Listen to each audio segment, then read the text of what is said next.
Hello students, स्वागत है आपका स्टूडेंट स्टडी टाइम पे। तो स्टूडेंट्स, हम इसमें हिंदी की क्लासेस को डिस्कस कर रहे हैं और आज हम देखने वाले हैं छंद, जो कि बहुत ही इंपॉर्टेंट टॉपिक होने वाला है। तो वीडियो के लास्ट तक आप बने रहिएगा। और अगर आप इस चैनल पर नए हैं तो आपको सब्सक्राइब कर देना है, और अगर आपको वीडियो अच्छी लगी तो आपको लाइक कर देना है। आपने इस दोस्तों के साथ शेयर जरूर कीजिएगा, क्योंकि ये काफ़ी इंपॉर्टेंट टॉपिक होने वाला है आपके एग्जाम के पॉइंट ऑफ व्यू से।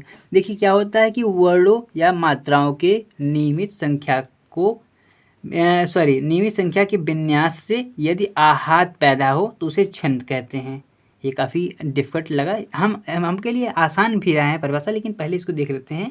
क्या वर्डों, कोई वर्ड है, मात्राओं के नियमित संख्या के विन्यास, यानी उन संख्याओं को अलग करने से, संख्याओं के अलग करने से जो आहत पैदा होता है, जो आहत पैदा होता है उसे छंद कहते हैं।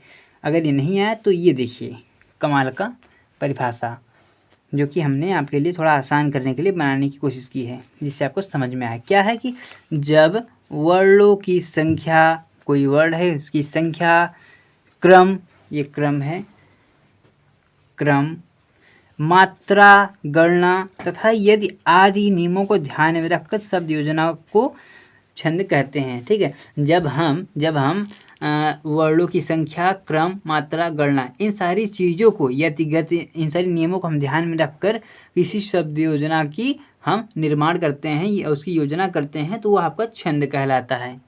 ये इतना अगर आपको आ गया हो तो जल्दी से आप लाइक कर दीजिए, और आप इसका एक स्क्रीनशॉट ले लीजिए या आप इसको लिख लीजिए, क्योंकि ये इम्पॉर्टेंट है। तो अगर हम छंद के कुछ अंग देखें, मतलब उसके कुछ टाइप्स देखें, तो आपके स्क्रीन सामने कुछ आपको टाइप्स दिख जाएंगे।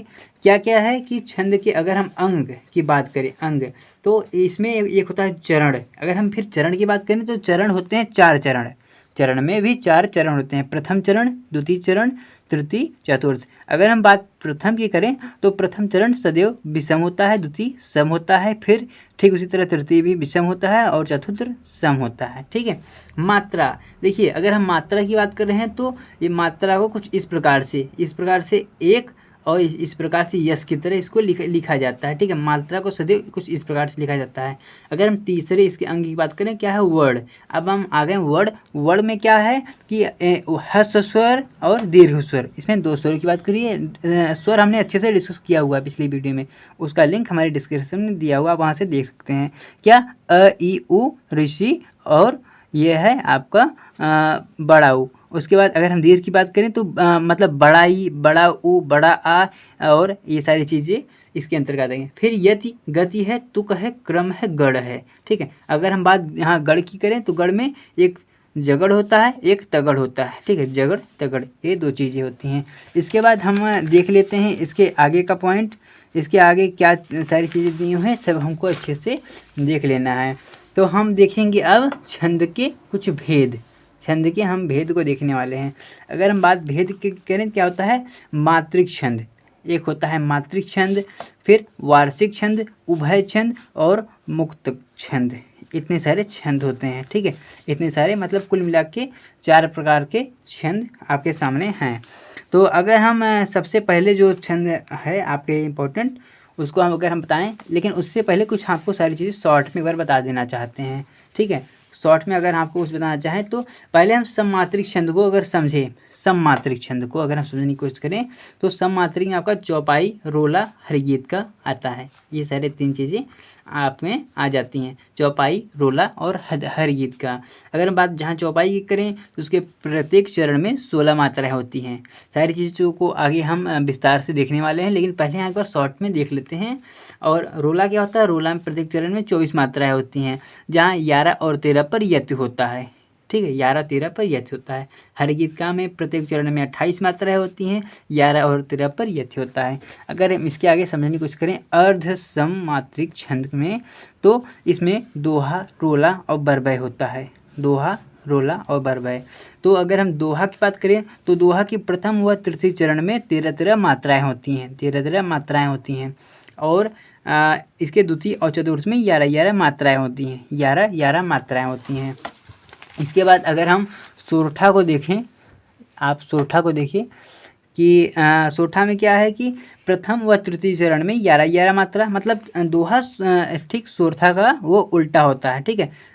उसमें क्या था, उसमें 13 थी और फिर यहाँ 11 थी। यहाँ 11 ऊपर होंगी और 13 नीचे होंगी, ठीक है। यानी प्रथम तृतीय में 11, द्वितीय और चतुर्थ में 13 होंगी। अगर हम बात बराबर की करें तो इसमें क्या होता है, प्रथम व तृतीय चरण में 12 मात्राएं होती हैं, 12 मात्राएं, और द्वितीय और चतुर्थ में 7 मात्राएं होती हैं, ठीक है, 7 मात्राएं। अब हम आते हैं अंतिम, जो कि क्या है, विषम छंद। विषम छंद क्या होता है, इसमें 6 चरण होते हैं, ठीक है। इसमें 6 चरण होते हैं, जिसमें प्रारंभ चरण में दोहा और अंत में रोला छंद उपस्थित होता है। प्रत्येक चरण में 24 मात्राएं होती हैं विषम में। तो हम सबसे पहले क्या देखने वाले हैं, चौपाई छंद को, जो कि एक सम्मात्रिक छंद है। एक सम्मात्रिक छंद है जिसको यह एक सम्मात्रिक छंद है जिसके प्रत्येक चरण में 16 मात्राएं होती हैं। यह एक सम्मात्रिक छंद है जिसके प्रत्येक चरण में 16 मात्राएं होती हैं। इसको मैंने देख लिया, इतना आपको याद हो गया होगा, क्योंकि ये सम्मात्रिक छंद है तो सब में बराबर मात्राएं होंगी, ठीक है, बराबर। ये देखिए, इसका एग्जाम्पल जय हनुमान ज्ञान गुण सागर, ये तो आपको याद ही होगा, ये काफ़ी इजी है। जय हनुमान ज्ञान गुण सागर, जय कपीस देहलोक उजागर, रामदूत अतुलित बलधामा, अंजन पुत्र पवन सुतनामा। ये एग्जाम्पल काफ़ी ज़्यादा आसान भी है, इसलिए हम आपको लाए हैं। अब देखिए, अगर आप पूछें कि आखिर इसमें 16 मात्राएं कहाँ पे हैं, आखिर इसमें 16 मात्राएं कहाँ पे आपने बोल दिया, तो अगर हम आपको बताने की कोशिश करें तो देखिए आपका क्या है, जय मतलब पहले हम जय में देखते हैं। जय, तो इसका एक रूल है, जहाँ पे बड़ा आ, बड़ा ई, बड़ा ऊ, यानी जहाँ बड़े आपके स्वर आते हैं उसके लिए इस मात्रा का उपयोग, और जहाँ आपके छोटी मात्रा आती है वहाँ पे कुछ इस तरह का आपका मात्रा उपयोग किया जाता है। तो देखिए, यहाँ पर कोई प्रकार की मात्रा नहीं है, नॉर्मल है, तो हम जय को कुछ इस प्रकार से लिखेंगे, इस प्रकार से। हनुमान में देखिए, ह में कोई मात्रा नहीं है, इसको ऐसे लिखिए। और नू, अगर हम नू में देखें तो ये छोटा ऊ है, इस प्रकार से। और आप देखिए माँ देखिए बड़ा आ रहा है, तो इसको ऐसे लिखेंगे, फिर न को ऐसे लिखेंगे। ये हो गया जय हनुमान की इतनी मात्राएं। उसके बाद ज्ञान में भी ऐसे आ जाएगा, क्योंकि ज्ञान में आ है और न में ये एक सिंगल मात्रा है। फिर गुण में अगर हम देखें तो ये सिंगल होगा। अगर हम सागर में देखें तो कुछ इस प्रकार से होगा। आप देखिए, इसको गिन लेते हैं, इसको 1 कहते हैं और इस वाले को 2 कहते हैं। 1 2 3 4, ये क्या, 4 2 6, 6 6 1 7, और 7 2 9 10 11 12 13 14 15 16, ये कितना हो गया, ये 16 मात्राएं होंगी, ठीक है। जिस प्रकार से हमने इसमें 16 मात्रा हमने गिन दी, ठीक उसी प्रकार से 16 मात्राएं हर लाइन में इसमें होती हैं। तो इसे चौपाई कहते हैं और इसे सम्मात्रिक छंद कहते हैं। अगर हम इसके आगे बात करें तो इसके आगे हम देखने वाले हैं रोला को हम देखने वाले हैं। इसके आगे क्या होता है, रोला। यह एक सम्मात्रिक छंद है जिसके प्रत्येक चरण में 24 मात्राएं होती हैं, जिसके प्रत्येक चरण में 24 मात्राएं होती हैं, तथा 11 व 13 मात्राओं पर यति होती है, 11 व 13 मात्राओं पर यति होती है। इसके आगे हम अगर देखें तो उदाहरण इसका काफ़ी बड़ा है, जिसको आप एक बार देख लीजिए।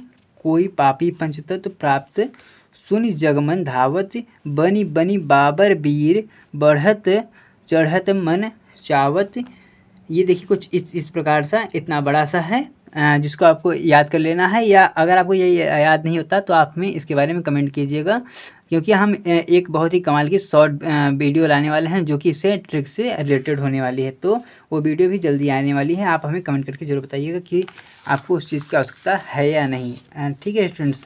इसके आगे हम देखेंगे क्या, हरिगीत का छंद क्या होता है। यह एक सम्मात्रिक छंद है, यह एक सम्मात्रिक छंद है जिसके प्रत्येक चरण में 28 मात्राएं होती हैं, 28 मात्राएं होती हैं, तथा 16 और 12 मात्राओं पर यति होता है, ठीक है। 16 और 12 मात्राओं पर यति लगा होता है। अगर हम इसके एग्जाम्पल की बात करें तो इसका एग्जाम्पल देखिए, कुछ इस प्रकार से बड़ा है, जैसे आपका रोले का था, क्योंकि इसमें जो मात्राएं हैं वो 28 हैं, तो इसका जो क्या कहते हैं उदाहरण है वो भी बड़ा होने वाला है। कुछ इस प्रकार सा इसका उदाहरण है, काफ़ी बड़ा है। श्री रामचंद्र कृपालु भजमन हरण भव भय करुणामय नव कंज लोचन कंज मुख कर कंज पर।